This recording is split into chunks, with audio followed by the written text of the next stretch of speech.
요한계시록 17장 1절 또 7 대접을 가진 7 천사 중 하나가 와서 내게 말하여 이르되 이리로 오라. 많은 물 위에 앉은 큰 음녀가 받을 심판을 내게 보이리라. 2절요 땅의 임금들도 그와 더불어 음행하였고 땅에 사는 자들도 그 음행의 포도주에 취하였다 하고. 4절 그 여자는 자줏빛과 붉은빛 옷을 입고 금과 보석과 진주로 꾸미고 손에 금잔을 가졌는데 가증한 물건과 그의 음행에 더러운 것들이 가득하더라. 16절부터 18절 내가 본 바 이 열불과 짐승은 음녀를 미워하여 망하게 하고 벌거벗게 하고 그의 살을 먹고 불로 아주 사르리라. 이는 하나님이 자기 뜻대로 할 마음을 그들에게 주사 한 뜻을 이루게 하시고 그들의 나라를 그 짐승에게 주게 하시되 하나님의 말씀이 응하기까지 하심이라. 또 내가 본 그 여자는 땅의 왕들을 다스리는 큰 성이라 하더라. 18장 2절 힘찬 음성으로 외쳐 이르되 무너졌도다 무너졌도다 큰 성 바벨론이여 귀신의 초소와 각종 더러운 영이 모이는 곳과 각종 더럽고 가증한 새들이 모이는 곳이 되었도다. 4절 또 내가 들으니 하늘로부터 다른 음성이 나서 이르되 내 백성아 거기서 나와 그의 죄에 참여하지 말고 그가 받을 재앙들을 받지 마라. 이렇게 되어 있습니다. 그러니까 요한계시록에 지금 17장하고 18장을 우리가 읽어보니까 뭐에 대한 이야기를 이제 중점적으로 이렇게 썼냐면 음녀에 대한 이야기를 중점적으로 썼어요. 물론 짐승에 대한 이제 짐승도 이제 음녀하고 같이 있죠. 그런데 주로 음녀에 대한 이야기를 이제 집중적으로 썼다는 얘기입니다. 그렇죠? 그러니까 음녀에 대한 일을 집중적으로 썼다는 말은 반대로 뭔 얘기를 쓰고 싶었는데 음녀에 대한 이야기를 썼다는 얘기예요. 신부에 대한 이야기를 쓰고 싶었는데 근데 음녀에 대한 이야기를 반대로 썼다. 이렇게 보면 되겠죠. 그죠? 그러니까 음녀하고 신부하고 반대면 신부라는 거는 뭐라고 그랬어요? 교회라고 그랬죠. 그죠? 그거를 새 예루살렘이라 그랬죠. 그럼 음녀라고 하는 건 여기서 보니까 새 예루살렘이 아니라 옛날 예루살렘이라 이렇게 보면 되겠죠. 옛날 예루살렘. 그거를 여기서는 뭐라고요? 큰 성이라 그랬어요. 그걸 바벨론이라 이렇게 표현했어요. 그러니까 예루살렘 성을 바벨론이라 큰 성이라 이렇게 이야기를 했단 말이에요. 그죠?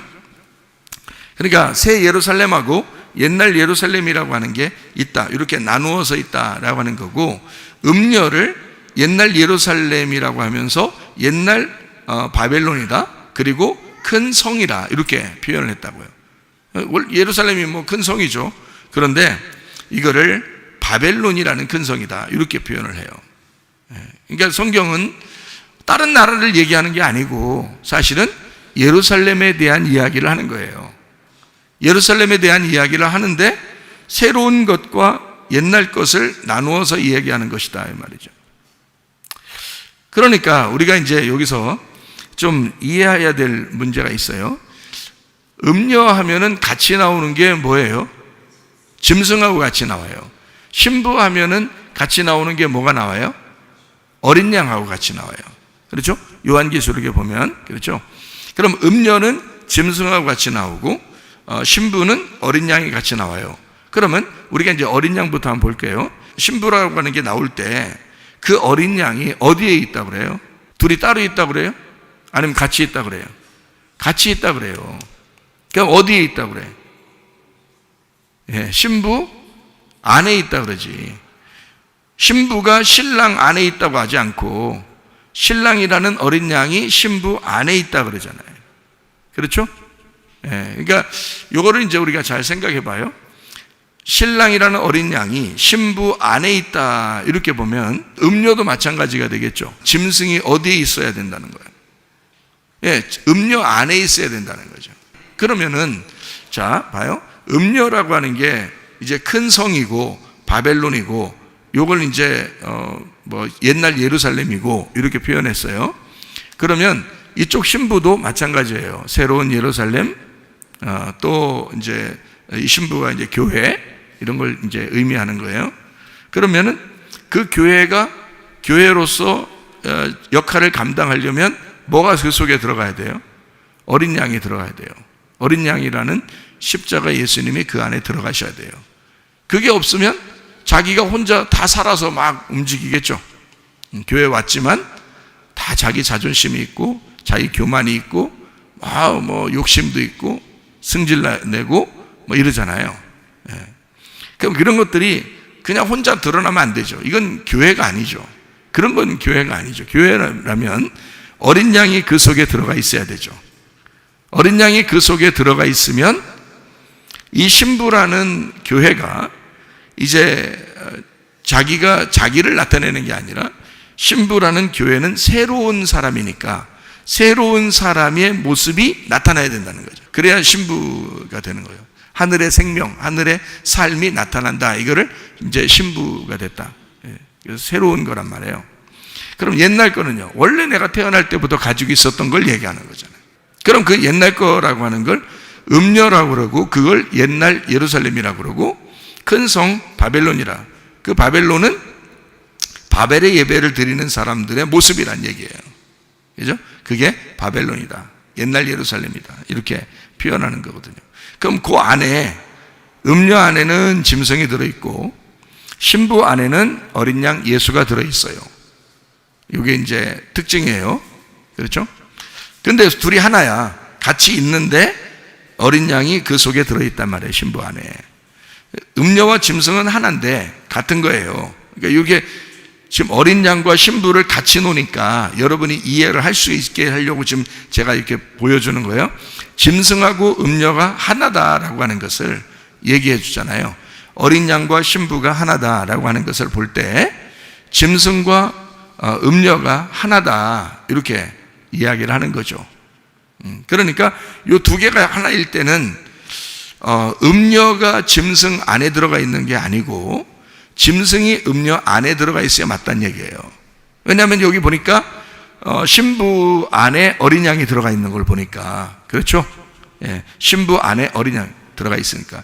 요한계시록 21장을 한번 봐봐요. 22절 말씀. 성 안에서 내가 성전을 보지 못하였으니 이는 주 하나님 곧 전능하신 이와 및 어린 양이 그 성전이심이라. 성 안에서 성전을 못 봤는데 성전이 알고 보니까 어린 양이더라 이렇게 나오잖아요. 그러니까 성 안에 어린 양이 있는 거예요. 그러니까 성은 뭐예요? 예루살렘 성이죠. 새 예루살렘 성이 요한계시록 21장 1절부터 쭉 나와 있어요. 신부가 남편을 위해 준비해 있는 새로운 이제 새 신부다 이렇게 요한계시록 21장에 쭉 설명이 되어 있는데 그 안에 어린 양이 있다고 그랬잖아요. 그 안에 어린 양이 있다. 그러니까 성 안에 어린 양이 들어있어요. 그러면 바벨론 성도 그 안에 짐승이 있어야 되는 거죠. 자, 옛 예루살렘이 새 예루살렘이 됐어요. 음녀가 신부가 됐어요. 다 누구 얘기하는 거예요? 자기 얘기하는 거죠.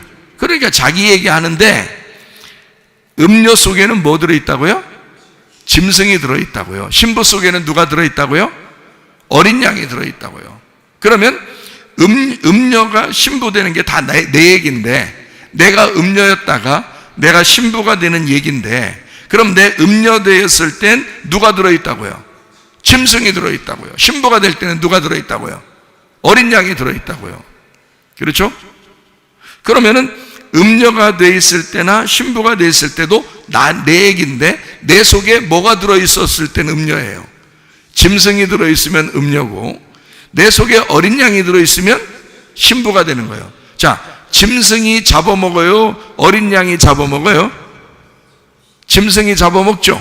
그러니까 살려고 자기가 나타나는 자는 짐승인 거야. 그게 여러분 속에 있으면 여러분은 음녀인 거죠. 자기가 죽으려고 십자가를 지려고 자기를 부인하고 자기를 죽으려고 들어가 있으면 신부가 되는 거죠.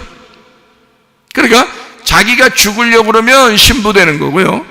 자기가 남을 잡아먹으려고 자기가 올라가 있으려고 그러면 자기는 짐승이 되고 음녀가 되는 거라는 거지. 무슨 말인지 알겠죠? 자, 내 속에 뭐가 들어있다? 짐승이 들어있냐? 어린 양이 들어있냐, 요거를 보고 내가 음녀냐 내가 신부냐 라고 하는 것을 여러분이 계산해 봐야 되겠죠. 생각해 봐야 된다는 거죠. 그죠? 바벨론이라고 하는 게 왜 바벨론이라는 얘기를 이렇게 썼느냐면, 바벨론 시대에 바벨론이 세계의 패권을 가지고 있었습니다. 그 당시에는 패권을 가진 그 나라가 이스라엘이라는 나라를 점령을 했어요. 그럼 이스라엘도 바벨론의 속국이 된 거예요. 그러니까 바벨론이 뭘 가지고 있었냐면 권력을 가진 거예요. 지배하는 권력을 가진 거야. 그럼 바벨론이라는 나라를 이렇게 바벨론에 볼 때 이 바벨론이 그냥 뭐 권력만 가지고 있었나?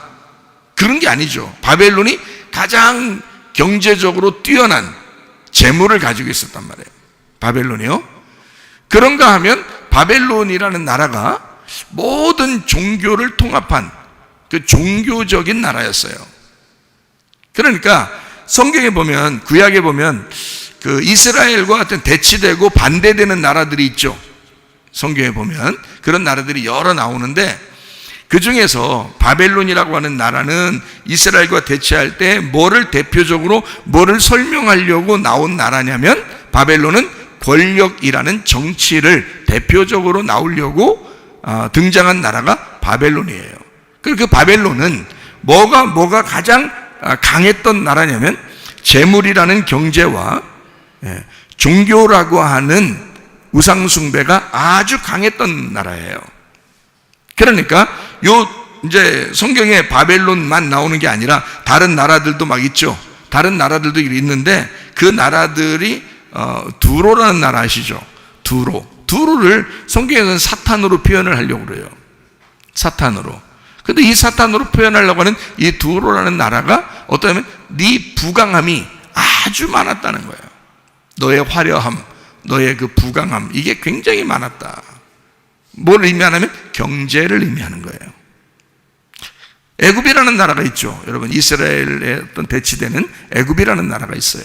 그 애굽이라는 나라는 뭐에 대해서 아주 강했냐면 종교심이 아주 강한 나라예요. 애굽이라는 나라가, 원래 이집트가 종교가 굉장히 발달한 나라예요. 그러니까 뭐 이렇게 하나님한테 드리는 이것이 발달했다는 의미라기보다는 그러니까 우상숭배가 굉장히 많았고요. 그리고 모든 것을 다 신으로 섬겼어요. 이 애굽이라는 나라가. 그러니까 하나님은 그 애굽이라는 나라에서 이스라엘을 탈출시켰죠. 내 백성아 거기서 나와라. 그게 원래는 바벨론에서 나와라 그러는 거죠. 원래는 바벨론에서 나와라 그러는 건데, 이 애굽이라는 나라에서 하나님은 이스라엘 백성아 나와라 이렇게 말해요. 그걸 출애굽이라 그러죠. 그죠? 출애굽. 그러면 출애굽만 출애굽인가? 아니죠. 바벨론에서 내 백성아 나와라, 음녀에게서 네가 나와라 할 때는 출바벨론이 되겠네. 그죠? 그러니까 잘 보세요. 출바벨론이나 출애굽이나 같아야 틀려요. 같은 거라는 거죠. 모세 시대에는 출애굽이라 그러는 거고, 지금 요한계시록에서 말할 때는 큰 성 바벨론 음녀에게서 네가 나와라 할 때는 그게 출애굽이라고요. 그렇죠? 우리에게 말하는, 그러니까 애굽이라는 나라는 종교심이 강했다.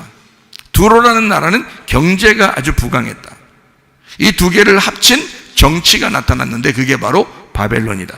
그러니까 모든 이 세계의 짐승과 같은 패권을 가진 자들은 뭐를 가지고 있냐면 정치, 경제, 종교, 이 세 가지를 가지고 있다. 그래서 정치를 하려면 종교와 경제를 통합해버리는 거예요.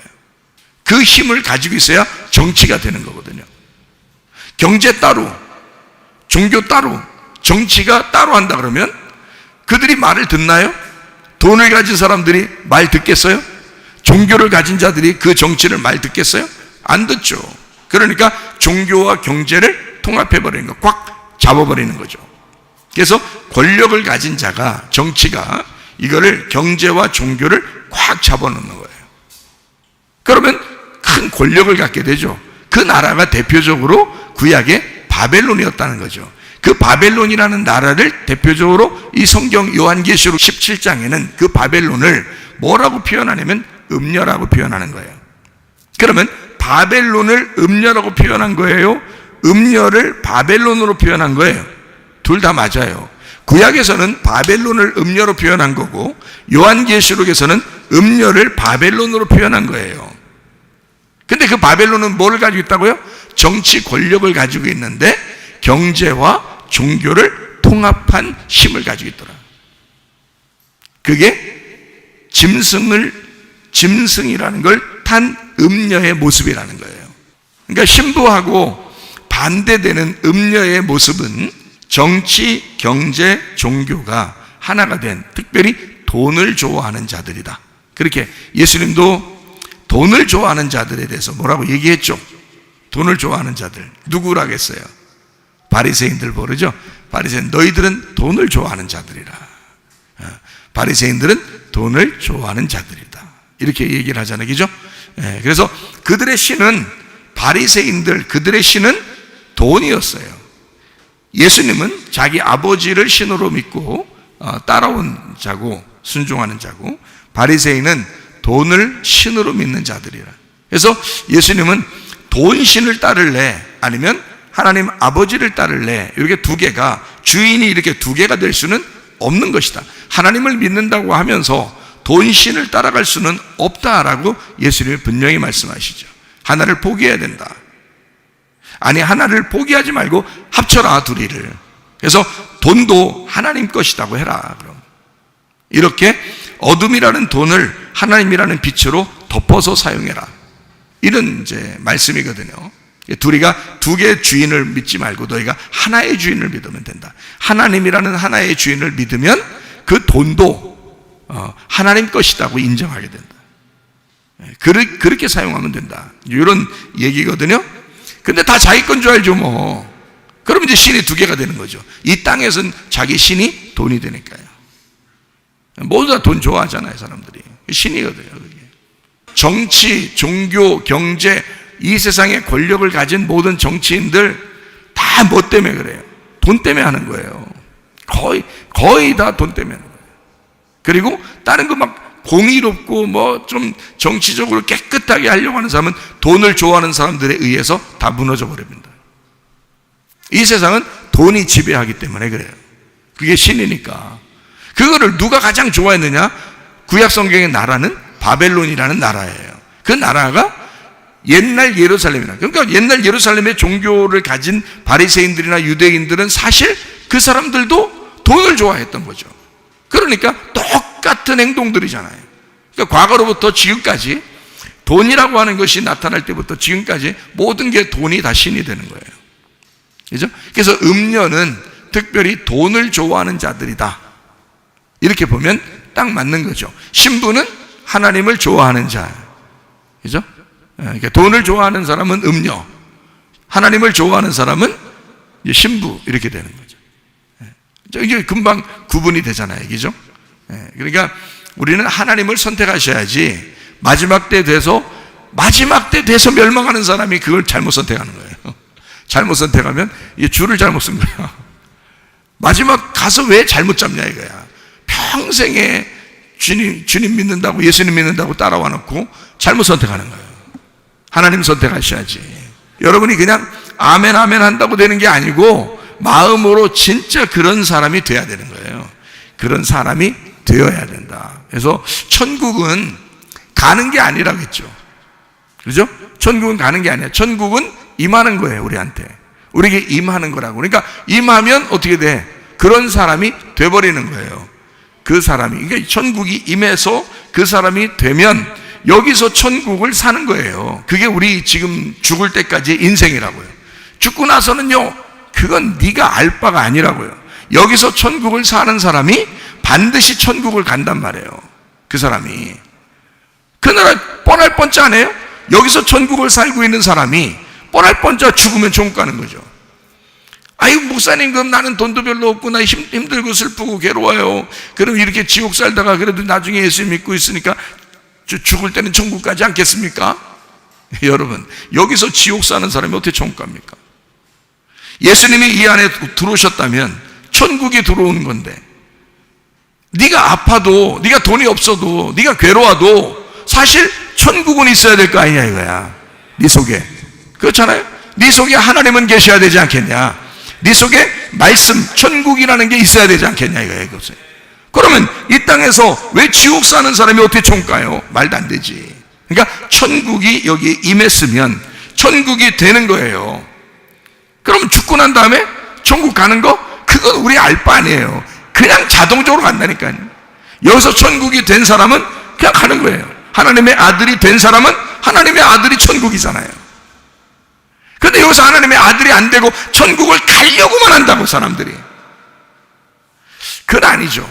성경에 천국을 간다는 게 아니잖아요. 성경에는 그렇게 표현을 안 한다고요. 천국이 임한다고 그러죠. 우리가 간다고 그러는 게 아니라 천국이 임한다 그러죠. 예. 하늘이 땅으로 임한다 그러잖아요.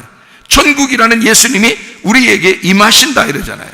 말씀이 육신으로 거하신다 이러고요. 그죠? 땅에서의 천국을 말하는 것입니다. 그럼 하늘나라 천국은요? 그건 말할 필요가 없어요, 성경에서.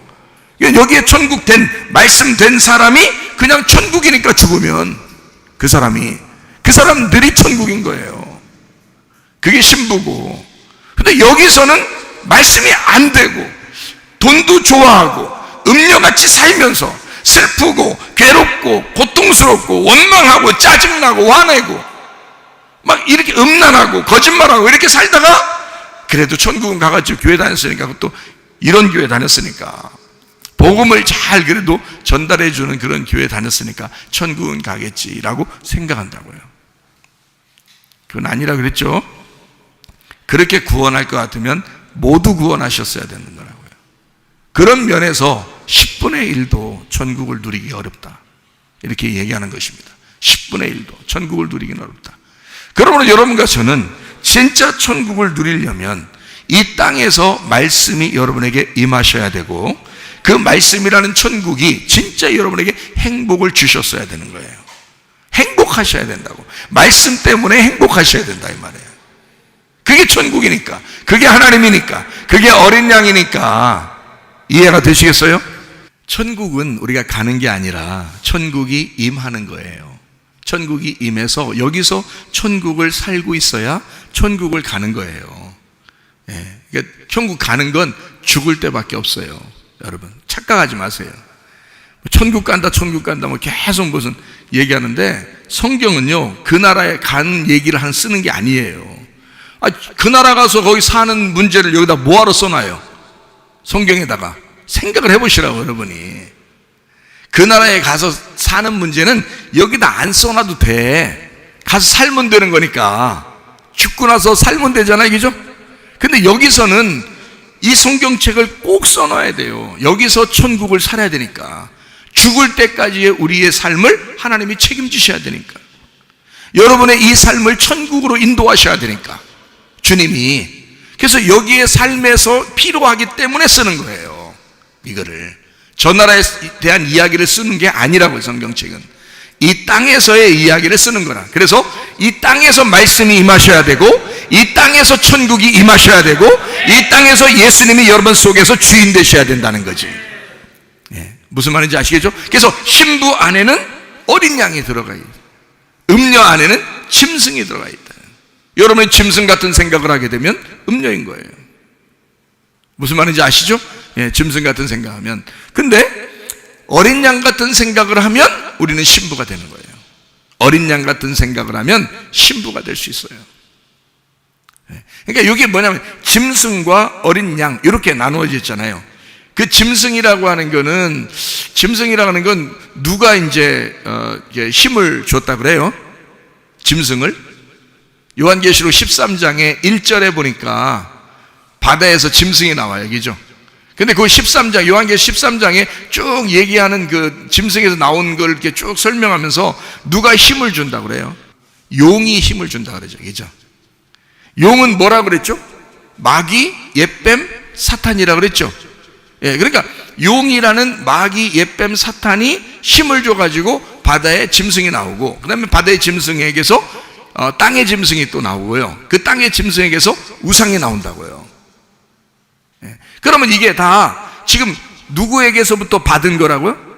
생기를 누구에게서 받았어요? 예, 용에게서, 뱀에게서, 마귀에게서, 사탄에게서 생기를 받은 거라고요. 그러니까 짐승이 나오는 거야. 그럼 반대로, 자, 어린 양은 누구의 영으로부터 오신 분이에요? 어린 양이 누구의 영? 반대해야 되니까 사탄, 뱀, 마귀 반대가 누구겠어요? 하나님이죠. 하나님이라는 성령이야. 하나님의 영으로부터 어린 양이 받아서 나온 거라고요. 그죠? 하나님의 영이 어린 양을 뽑아낸 거라고. 예수님을 하나님이 이렇게 데리고 나오신 거라고, 땅에다가. 무슨 말이겠죠? 그러니까 이쪽에 이 용하고 마귀, 뱀, 사탄, 이것은 짐승을 만들어낸 거고, 그렇죠? 어린 양은 하나님이 어린 양을 만들어낸 거라고요. 그렇죠? 그러면 하나님하고 용하고 옛뱀, 용하고 이제 반대가 되겠네, 그죠? 그럼 하나님은 성경에서 뭐라고 그래요, 우리한테? 하나님을 어떤 분이라 그래요? 말씀이라 그러죠. 말씀, 말이라고 그러죠, 그죠? 그러면은 용하고 뱀, 사탄, 요것도 뭐라 그러는 거예요, 그럼? 요것도 말씀이라 그러는 거예요. 그죠? 그러니까, 자, 두 개의 말씀이 양쪽에서 나누어져 있는 거야. 용하고 뱀, 사탄, 마귀, 옛뱀, 요거는 어떤 말씀인 거예요, 그러니까? 선악과의 말씀인 거지. 척 보면 이해가 되겠죠? 좀 이쪽 말씀은요, 생명나무 말씀이겠죠. 하나님은 생명나무 말씀이죠. 그러니까 이렇게 나누어져서 두 개가, 선악과의 말씀은 뭘 만들어냈다고? 짐승을 만들어냈다고.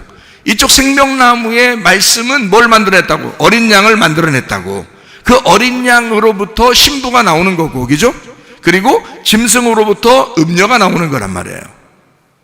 그죠? 그러니까 여러분이 무슨 말을 듣느냐에 따라서 여러분은 짐승도 되고, 무슨 말을 듣느냐에 따라서 여러분은 신부도 될 수 있다는 얘기예요.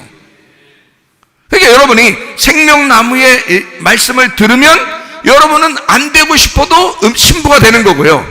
여러분이 선악과의 말씀을 들으면 여러분은 안 되고 싶어도 음녀가 되시는 거라고. 이게 어떻게 되냐고, 이게. 그죠? 그러니까 뭘 듣느냐에 따라서. 그래서 성경에는 요한계시록 1장부터 3장에 7교회가 나오는데 7교회에 다 똑같이 말하는 게 있어요. 뭐라고요? 성령이 말씀하시는 거를 귀 있는 자는 들을지어라. 그러니까 성령의 말씀을 귀 있는 자, 성령의 귀를 가진 자만 들어라, 그렇게 되죠. 그걸 뭐라고 해요? 신부라고요. 그게 7교회라고 해요. 주님의 교회를 말하는 거고, 그게 신부라 이 말이에요.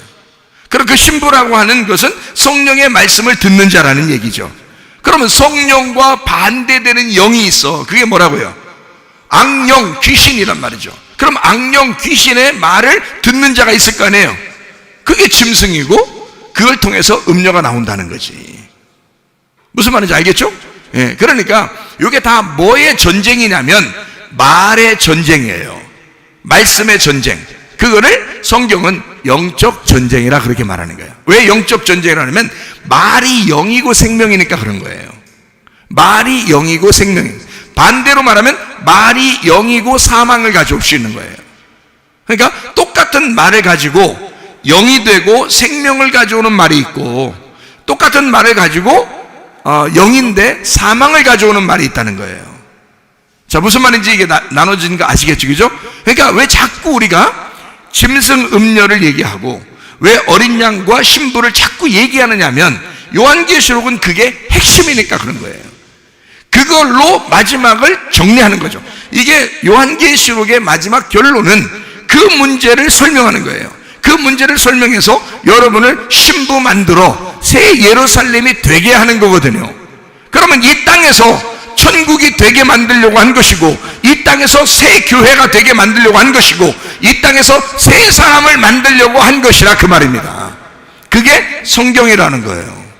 자, 성 안에 짐승이 있다 그랬어요. 그리고 예루살렘 새로운 신부 안에 성전이 있다. 그런데 이게 어린 양 대신 예수님이 성전이 되시면은 새로운 예루살렘이 되는데, 만약에 이 성 안에 짐승이 들어있으면 뭐가 된다고요? 음녀가 된다 이거야. 이 예루살렘 성이 음녀가 된다는 거예요. 그래서 이거를 새로운 예루살렘이 되면 신부가 되어가지고 천국이 되는데, 그게 아니면 음녀가 돼서 이 음녀는 짐승을 모시는 음녀가 돼서 바벨론이 된다는 얘기입니다.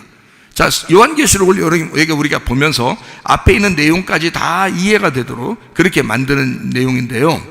자, 그러면 우리가 요한복음 2장 15절 16절 말씀, 노끈으로 채찍을 만드사 양이나 소를 다 성전에서 내쫓으시고 돈 바꾸는 사람들의 돈을 쏟으시며 상을 엎으시고 비둘기 파는 사람들에게 이르시되 이것을 여기서 가져가라. 내 아버지의 집으로 장사하는 집을 만들지 말라 하시니. 자, 거기에 뭐 소나 양이나 뭐 비둘기나 뭐 돈 바꾸는 것이나 이런 것들이 다 어디로 들어온 거예요?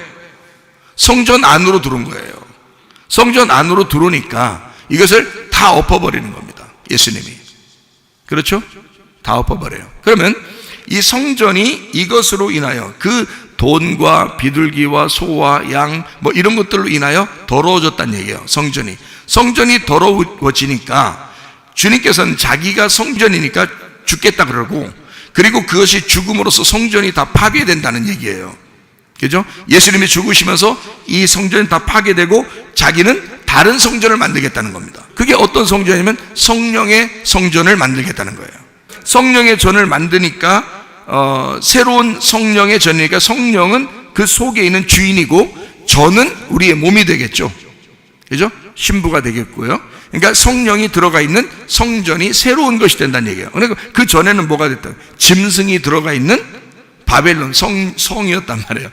짐승이 들어가 있는 성전이었다고요. 그 성전이 있는 성을 옛날 예루살렘 성이라 그렇게 말하는 거예요. 그러니까 예수님이 요것도 무너진다 이렇게 말하죠. 예루살렘 성도 무너질 것이다 이렇게 말하죠.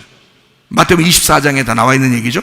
예루살렘 성을 보면서 다 저거 돌 하나도 돌 위에 남지 않고 다 무너질 것이다 그래요. 그러면 예루살렘 성이 다 무너지고 그 속에는 성전도 자기니까 그걸 다 무너뜨리고, 그리고 그 속에는 짐승이 들어있었다. 이걸 다 엎어버렸다. 예수님이 그렇게 하신 거죠. 요한복음 2장에 다 지금 설명을 하는 것입니다. 자, 그러니까 음녀나 신부는 지금 양쪽 다 요한계시록에서 말할 때는 둘 다 성이란 말이에요. 둘 다 성인데 음녀라는 성 안에는 짐승이 들어와 있고, 그죠?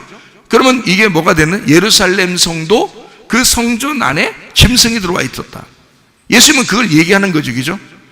그러면 이 안에 신부라는 성 안에는 성령님이 들어와 있는 거죠. 이게 나누어져 있는 겁니다, 이렇게. 그죠? 그래서 요거를 이렇게 나누어서 설명을 하려고 한다. 그러면 이쪽에 있는 음녀라는 성은 어떻게 돼야 돼? 멸망당해야 된다는 얘기고, 신부라는 성은 어떻게 해요? 세워져야 된다는 얘기예요. 다시 건축돼야 된다. 이런 얘기가 되겠죠.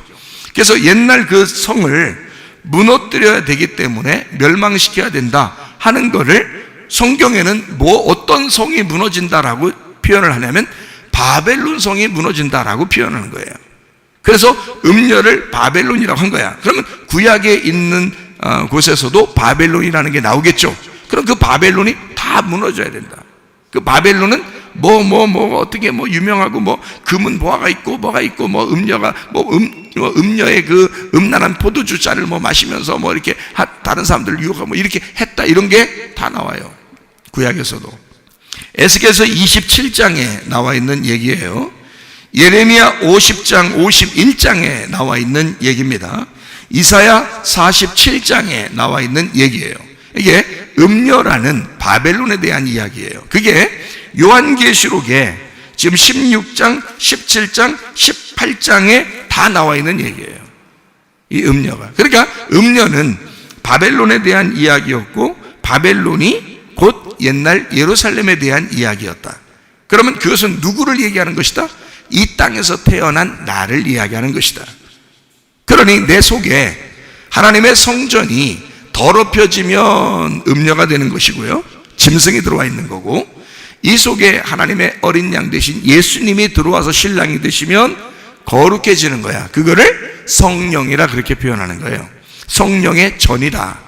그러니까 우리의 속에 성령이 와서 주인 되느냐, 아니면 짐승이라는 육체가 내 속에 들어와서 주인 되느냐. 자, 음녀가 될 것이냐 신부가 될 것이냐 라고 하는 그 차이겠죠. 그것을 의미하는 내용이죠. 그러면 한 가지만 여러분에게 설명하고 마치도록 하겠습니다. 하나님은 모습이 보여요, 안 보여요? 안 보여요. 그럼 하나님의 형상이 누굴까요? 예수님이에요. 예수님은 원래 하나님인데 모습으로 나타났잖아요. 그럼 모습으로 나타나면 이걸 뭐라 하면 하나님의 형상이라 그래요. 그죠? 인간도 하나님의 형상으로 창조됐죠. 인간도 원래 하나님의 형상으로 창조됐어요. 언제까지 하나님의 형상으로 있었냐면 창세기 2장까지 하나님의 형상으로 있었어요.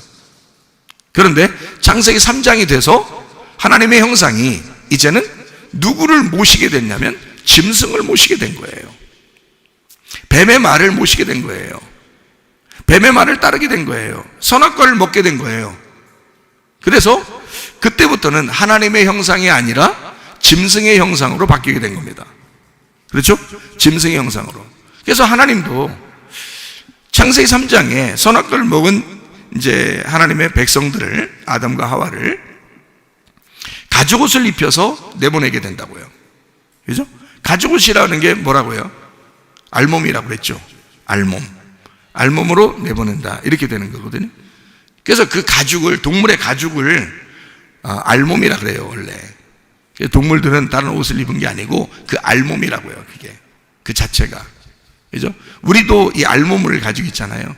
일부러 가죽 옷이라고 그것을 입혔다라고 하는 것은 일부러 우리를 알몸 만들었다라는 얘기예요. 무화과 나무 잎으로 아담과 하와가 옷을 해서 입었어요. 하나님이 무화과 나무 잎을 벗겨주고 그 다음에 가죽 옷을 입혔다. 창세기 3장에 나오죠.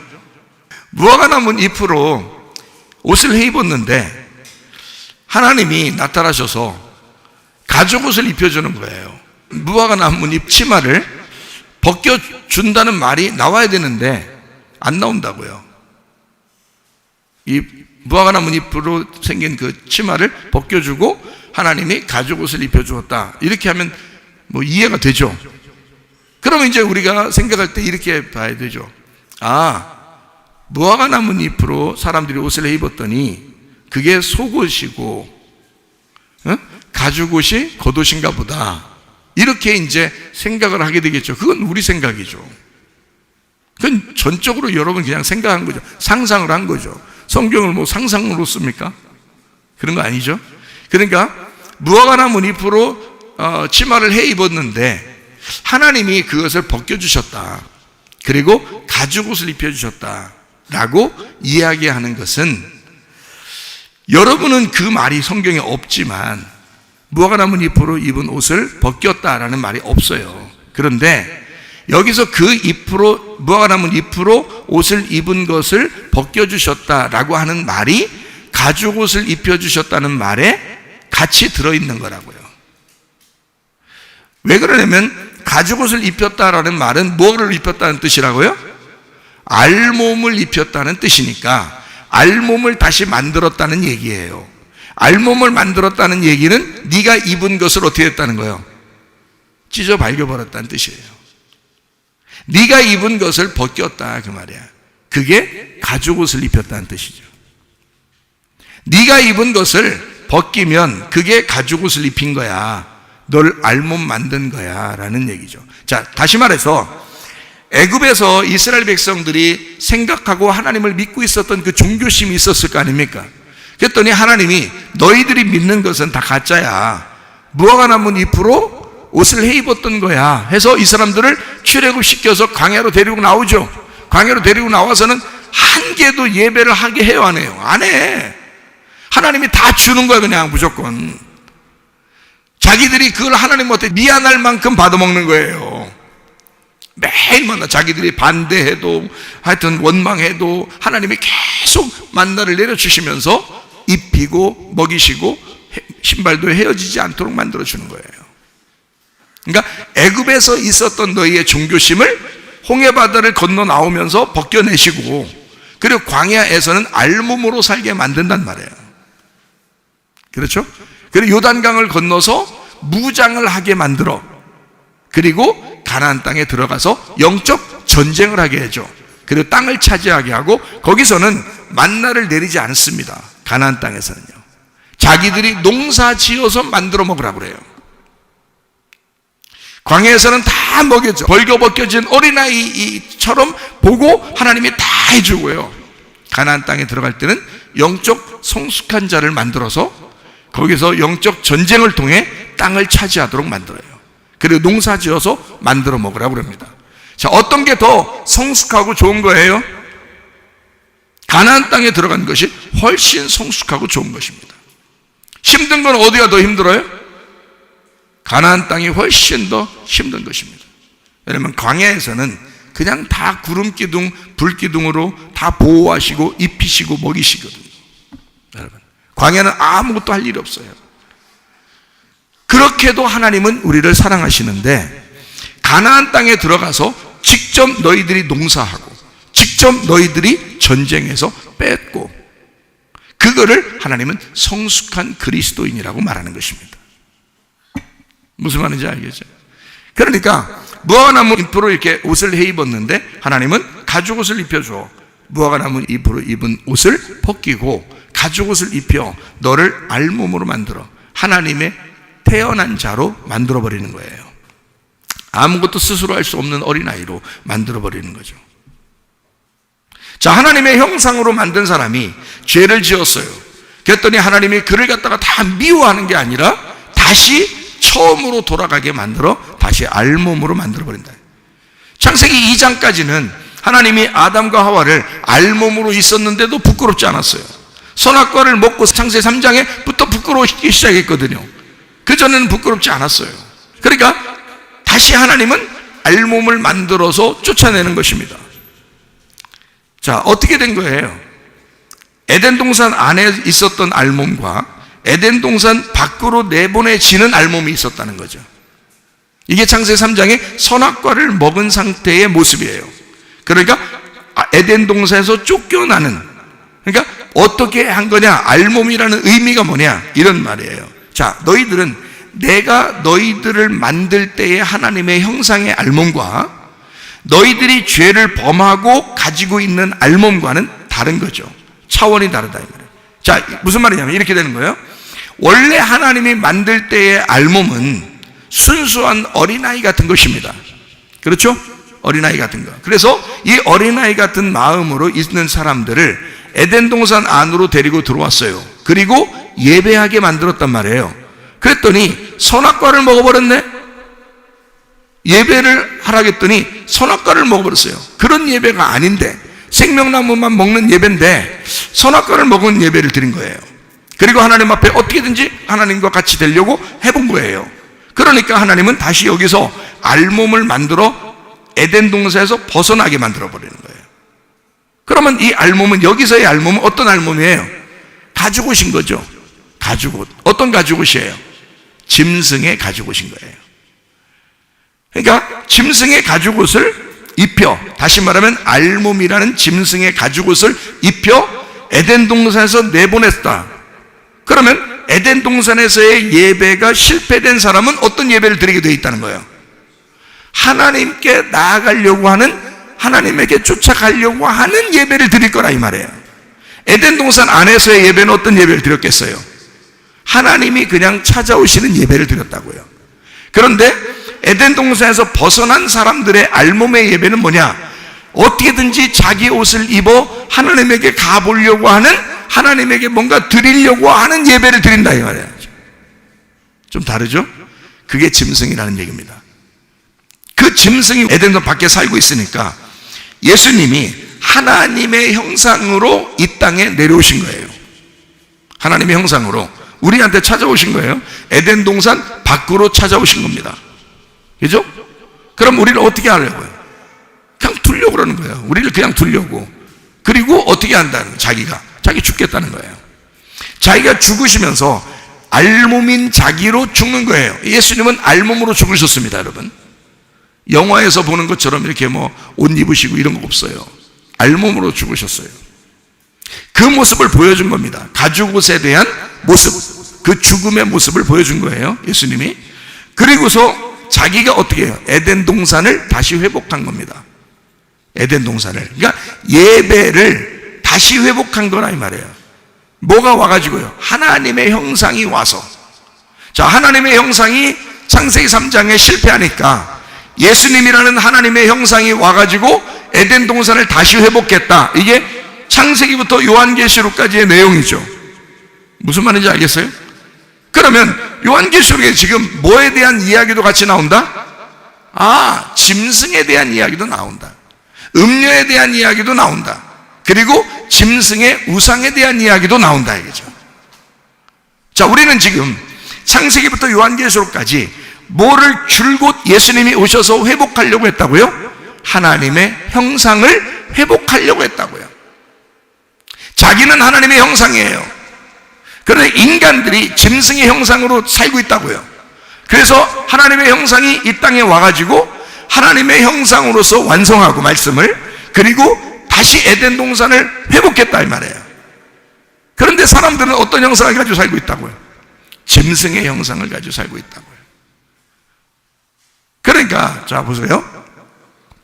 형상이라는 말은 우상이라는 말하고 같은 거죠. 짐승의 우상, 짐승의 형상, 이 우상 같은 말이죠. 우상이라는 말도 껍질이 있는 거예요. 이게 껍질. 근데 그 속에 뭐가 없어요? 생기가 없는 거야. 그렇죠? 생기가 없어요. 그런데 껍질은 이렇게 있는 거예요. 짐승의 우상에게 생기를 막 주어, 짐승의 우상에게 생기를 줘가지고 이 껍질에다가 생기를 주어서 살게 하게 만들어. 이거를 이 짐승의 우상에게다가 살게 만들어. 그러면 이게 우상이, 짐승의 우상이 막 살지 않겠습니까? 자기가 막 살아있지 않겠어요? 막 말도 하고 막 할 거 아니에요? 그거를 만들어, 이걸 실제로 만드는 거란 말이에요. 그러면 보세요. 잘 생각해 보세요. 하나님이라고 하는 형상, 하나님의 형상이 예수님이라고 했어요. 하나님의 우상, 이렇게 말해도 되죠. 하나님의 우상, 하나님의 형상이에요. 그 겉모습입니다. 하나님의 겉모습이에요. 그러면 이 예수님이라는 겉모습을 보면 그게, 그 형상이 출애굽기 20장에 보면 하나님이 십계명에다가 자기 형상을 만들라고 그래요? 만들지 말라고 그래요? 만들지 말라고 그러죠. 그러면 잘 봐요. 예수님의 형상이 하나님의 형상이에요. 하나님의 형상이 예수님의 모습으로 나왔어. 그러면 하나님의 모습을 만들면 돼, 안 돼?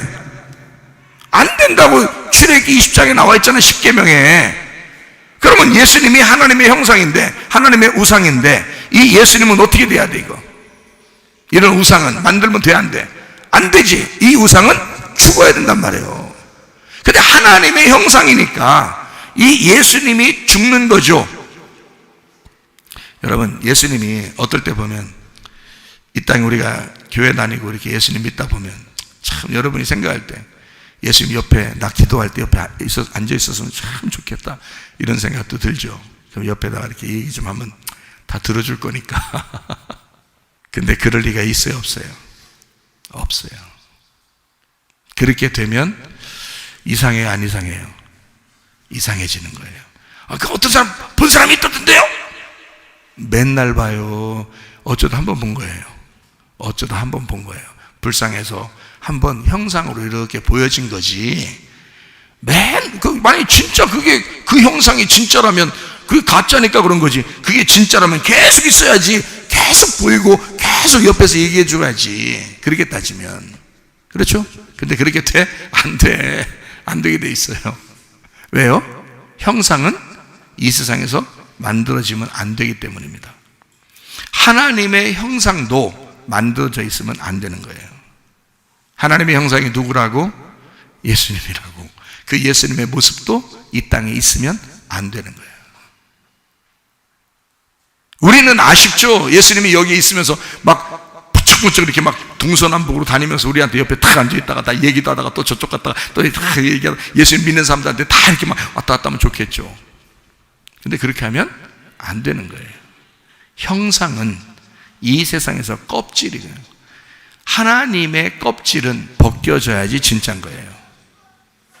여러분도 죽을 때가 완성이라고 그랬죠. 여러분도 죽을 때 껍질이 벗겨진다고요. 그래야 이 속에 있는 진짜 알맹이가 나타나는 거예요. 그죠? 예수님의 진짜 알맹이가 누구겠어요? 예수님은 하나님의 형상으로 이 땅에 오셨어요. 죽어야 돼, 반드시. 사라져야 돼, 어디로. 그리고 예수님의 그 하나님의 형상인 예수님의 그 진짜가 누구예요? 성령님이십니다. 그래서 성령님이 존재하는 거예요. 이 땅에 성령이 존재하는 거고, 그게 천국인 거예요. 성령이 여러분에게 임하시면 천국이 임한 거예요. 형상은 사라져야 된단 말이에요. 그래서 부활 승천하신 거야. 안 보이는 게 의로운 것이다. 내가 아버지께로 돌아가는 게 그게 의로운 것이다. 내가 아버지께로부터 이 땅에 내려오면 그게 죄인으로 내려온 거다. 그 껍질이 죽어 하나님 앞에 알맹이가 올라가 있으면, 천국에 있으면 그게 의로운 것이다. 그게 옳은 것이다. 그래서 너희에게 진짜 나를 주겠다. 그게 성령님이십니다. 성령님이 진짜인 거예요. 예수는 껍질인 거예요. 예수님이 태어날 때 마리아에게 또 요셉에게 나타나서 천사가 나타나가지고 뭐에 의해서 아들 예수, 하나님의 아들이 태어난다 그랬어요? 성령님에 의해서 아들이 태어난다 그랬죠. 그러니까 그 씨는 성령이었던 겁니다. 그죠? 그러니까 하나님의 아들 예수는 성령이 알맹이였던 거예요. 그러니까 알맹이를 놓고 껍질을 벗겨서, 껍질을 벗기고 껍질이 사라져야 알맹이가 남는 거란 말이에요. 그게 성령님이시라고요. 자, 형상은 하나님의 형상 예수도 이 땅에 와서 실제가 되려면 하나님의 성령으로 남기셔야 되고, 자기는 사라져야 된단 말이에요. 그게 실제가 된다. 그러면 짐승의 우상은 어떻게 돼요? 짐승의 형상, 짐승의 형상, 짐승의 우상, 이것도 껍질이겠죠. 그게 나란 말이에요. 나라는 껍질이 어떻게 돼야 돼? 그러니까 자, 성령과 반대가 짐승이라 했죠. 그죠? 그러면 짐승은 뭐가 돼야 돼? 뭘로 살려고 하는 사람이 돼야 되는 거야? 육체로 살아가려고 하는 사람이 돼야 되는 거지. 성령님은요, 영으로 살아가려는 사람을 얘기하는 거죠. 그죠? 영으로 살려고 하는 영의 사람을 얘기하는 거고, 짐승으로 사는 사람을 육체로 살아가려고 하는 사람이라 한다. 육체로 살아가려고 하는, 짐승을 받아들여 육체로 살아가려는 사람을 음녀라 그런다 이 말이에요. 그럼 이 껍질을 어떻게 해야 돼? 벗겨져야 되겠죠. 그 껍질도 벗겨져야 돼. 다시 말하면 용에 의해서, 마귀의 사탄에 의해서 말로 인하여 이 사람이 그렇게 생기가 불어져. 그래서 그 생기가 불어져서 그렇게 살아가고 있는 이 사람, 이것도, 이 형상도 깨져야 된단 말이죠. 그 짐승의 우상도 깨져야 돼. 근데 짐승은 요한계시록 13장에 보면 이 짐승의 우상으로 인하여 말하게 만들고, 그러니까 우상이 뭐예요? 껍질이잖아. 그러니까 여러분이잖아요. 잘 생각해 보라고요. 그러니까 여러분으로 하여금 그 짐승의 말을 하게 만든다 이 말이에요. 짐승의 말을 하게 함으로, 쉽게 얘기하죠. 여러분이 선악과의 이야기를 하면 여러분은 짐승의 말을 그대로 하는 것입니다. 그렇죠? 그러면 짐승의 말을 하게 하고 짐승의 표를 받게 만든다 이거야. 그러면 그게 그 속에 자기가 가지고 있는 사상, 지식, 관념이 된다고. 그럼 그게 자기들 속에서 살아서 움직여 그대로 살아가게 한다는 거죠. 그 짐승의 형상으로. 근데 이것은 깨져야 된다. 이 땅에 그 형상, 그 모습은, 그 우상은 깨져야 된다는 거죠. 그래서 우상의 그 표, 짐승의 표를 666, 이건 사람의 숫자, 짐승의 숫자이지만 사람의 숫자이다 이렇게 얘기하죠. 그러니까 사람이라는 숫자란 말이에요. 그 사람이 짐승의 형상이 되었다. 근데 그가 살아있다. 자, 어떻게 돼야 돼? 그 껍질이 벗겨져야 되겠죠. 쉽게 얘기해서 껍질이 벗겨진다는 말은 죽는다 그 말이죠. 그럼 이 땅에 지금 마지막 때를 우리가 살아가고 있는 지금 현재 여러분과 저에게는 진짜 우리의 형상을 만들려고 합니다. 이 세상에서 자기의 형상을, 자기의 모습을, 자기 진짜 모습은 아니지만 가짜지만 어떤 모습을 자꾸 만들려고 그래요. 그게 이 시대에 내년부터 훨씬 더 발달하게 될 것입니다. 뭐가 올까요? 메타버스라고요. 그 메타버스에 자기들의 아바타들을 계속 만들 거란 말이에요. 이해가 되십니까? 자기의 형상을, 자기의 아바타를 계속 만들어 그 세계에서 살아가게 만들어 할 거다. 자, 짐승의 우상, 하나님의 형상, 나의 아바타. 자, 뭔가 좀 통일성 있지 않습니까? 여러분 생각해 보세요. 이게 마지막 시대에 우리를 자꾸 그쪽 세계로 인도하려고 하는 이 세상이란 말이에요. 짐승은 그렇게 너의 형상을, 너의 모습을 자꾸 만들어라는 거예요. 근데 하나님은 자기의 형상도, 하나님 자신의 형상도 깨뜨려 버리셨다 이 말이에요. 하나님은 자기의 형상도 깨뜨려 버리신다. 그리고 자기라는 진짜를, 그 속에 있는 알맹이, 그 영을, 하나님의 성령을 우리에게 직접 주신다는 거죠. 근데 사람들은 자기의 아바타를, 자기의 짐승의 형상을 자꾸 이 세상에 만들려고, 자기를 보존하려고, 자기를 세워보려고 만들어낼 것이다. 여러분과 제가 이런 메타버스 안에서 나라고 하는 이 아바타의 실체가 깨져야 됩니다. 그리고 여러분 자신을 찾으셔야 됩니다. 하나님의 형상을 다시 회복하셔야 됩니다. 에덴 동산에서 예배 드리던 그 회복, 진정한 예배자, 그것을 회복하셔야 된다 이 말이에요. 근데 우리가 시간이 문제입니까? 장소가 문제입니까? 뭘로 예배를 드린다는 건데요? 말씀으로요. 뭘로 예배를 드린다는 건데요? 하나님의 성령으로요. 여러분 성령 충만하시기를 바랍니다. 기도하겠습니다. 우리 한 목소리 기도할 때 우리 하나님 앞에, 하나님, 내가 이 세상의 진정한 하나님의 실체가 되어 하나님의 영의 실체가 되어 하나님의 성령으로 살다가 주님 만나게 하옵소서. 기도합니다. 우리 하나님 아버지의 사랑과 은혜를 감사를 드립니다. 하나님 아버지, 우리의 속에 하나님의 영의 실체를 갖게 하옵소서. 하나님의 성령으로 충만케 하옵소서. 아버지의 성령으로 살게 도와 주시옵소서. 주의 뜻대로 살다가 주님 만나게 도와 주시옵소서.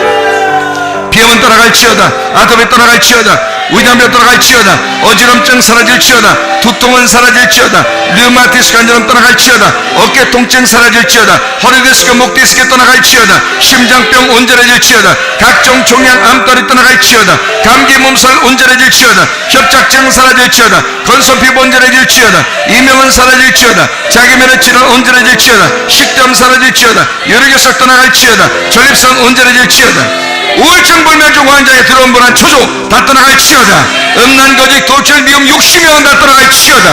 하나님, 아까 더러운 귀신이 우리에게 틈타지 못하도록 우리의 껍질을 자꾸 세우려고 하는 그런 사상과 관념과 지식은 다 떠나가게 도와주시고 하나님의 성령으로 충만케 도와주시옵소서. 아까 더러운 귀신들아, 묶임받고 떠나갈지어다. 하나님의 영의 사람이 되어 주님과 동행하다가 주님 만나게 하옵소서. 예수 그리스도 존귀하신 이름 받들어 기도 올리옵나이다. 아멘.